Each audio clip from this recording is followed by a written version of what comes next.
నేను ఎప్పుడు చెప్పేదే మనకు బాగా అర్థమవుతుందని మరలా చెప్తా ఉన్నాను. సిగరెట్ ప్యాకెట్ మీద కంపెనీ వాళ్ళు ఏం రాస్తారు? Smoking is injurious to health. పొగ తాగుట ఆరోగ్యానికి హానికరము అని రాయబడి ఉంటది.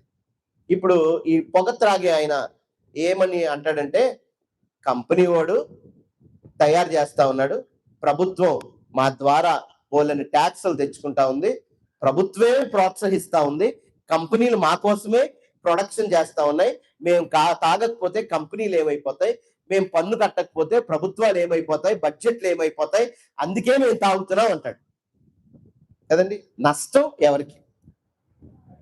ఏమండి, కంపెనీ వాడిది ఏమి అసలు ఏ ఒక్క శాతం కూడా తప్పులేదు. కంపెనీ వాడిది 1% కూడా తప్పులేదు. ఎందుకంటే దాని మీద ముద్రించాడు, పెద్ద ప్రింట్ వేసాడు, ఏమని? ఇది తాగితే నువ్వు చస్తావురా అని కదండి. ఇప్పుడు నేను కంపెనీ కోసం తాగుతున్నానంటే కుదరదు కదా.